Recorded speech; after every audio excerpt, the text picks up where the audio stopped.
warm welcome to an exciting episode of The Inner Office, focusing on women, well-being, and redefining success. Today, we're honored to host Swapna Vadlamani, who heads People Partnering at Novartis. Extending a warm welcome to you, Swapna. Any welcome words before we go ahead?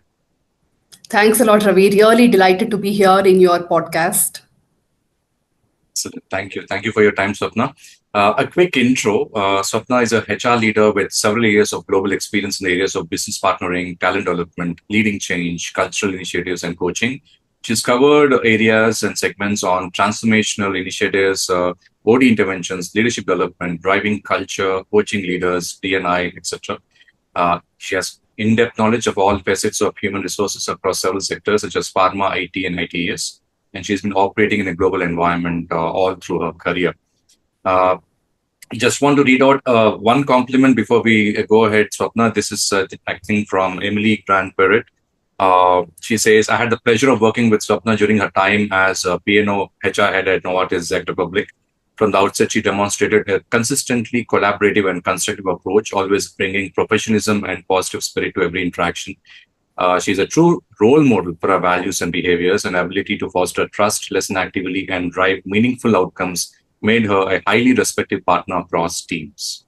So with that, let's start off with the themes under the Inner Office podcast. We have a title, Thriving Under Pressure, Women, Wellbeing, and Redefining Success. Let's look at the themes. We look at the micro habits for everyday resilience to actually start off with. Swapna, I'm very curious to see how you will hold this in your own lens. What are some small but powerful habits that actually help you stay centered in emotionally intense roles? So I think in today's world, we are constantly hearing this feedback that our life is full on, which means in a way, emotional intensity has become more of a norm than an exception, right? So it feels right by asking this as the first question, saying what habits actually help us thrive in moments like this. My second and the most important reflection has been that as leaders, our habits, be it the good ones or the not so good ones, do have a ripple effect on people, those around you.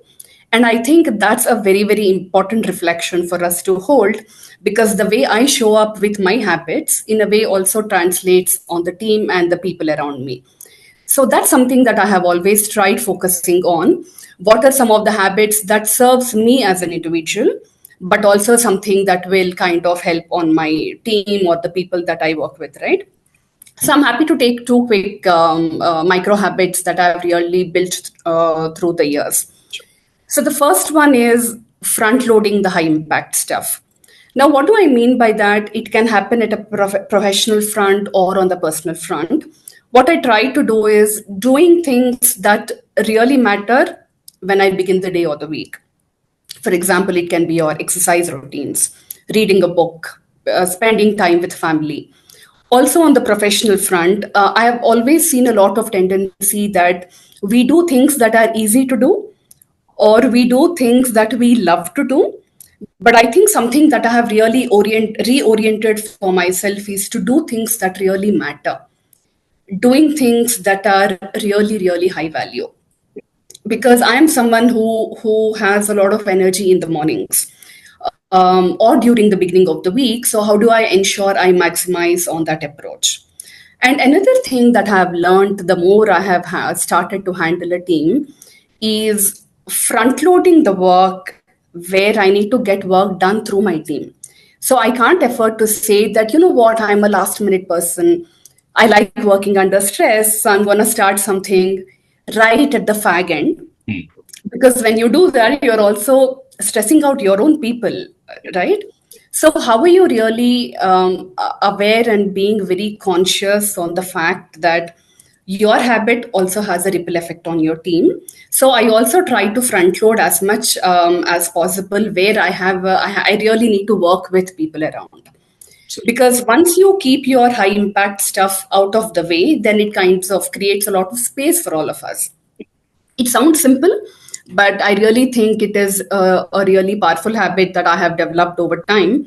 And also habits do take a bit of a time for us to develop, right? It really doesn't help overnight. So the micro habits that really help me do this is really planning and prioritizing. I literally do that on a daily basis. Sometimes even that 10 minutes of self-reflection time is going to be intensely helpful for me. Absolutely. The second one, Ravi, is how do I show up as a leader in intense situations? And I can tell you this is something that's really close to my heart, because your state of mind is really contagious. Because as a leader or as a person in the organization, I can either multiply calm or I can multiply stress. And the way you show up will also mirror that kind of energy in the team. So, something that I have figured over the years is staying composed, even when you have this storm inside you, I think is one of the biggest leadership traits, I would say. So, something that I usually operate on, for example, whenever I really have an emotionally intense situation, I would obviously plan, right? I do my laundry list of 20 things that I need to do, but I would always come back to point zero and say, okay, now how do I want to show up in this situation? If you don't do that pause, reflect, look at the how side of it, then you might come across as a leader who's really anxious, who's really stressed out, which is then again really counterproductive to your team. Absolutely. Yes, and that's when your teams also feel really safe and anchored, right? So I believe that that's an important trait for a leader, and that's something that I've really worked hard on.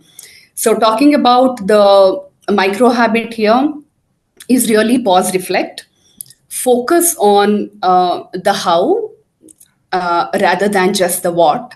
Because if you're not intentional about it, then things can go haywire. And most importantly, whether we realize it or not, people are always observing you, right? The way you show up, your body language, all that gets very, very evident. So this is something that I have again worked quite actively, I would say. These are things I've seen a lot of people struggle. And I don't mean to say I have arrived. I also struggle sometimes. But the fact that as a leader, I take that accountability of managing myself better, it does create a bit of a ripple effect on our teams. Absolutely. So understanding what your triggers are, what your perspectives and what your preferences are, and are they serving you and your team well? I think that's an excellent starting point for all of us.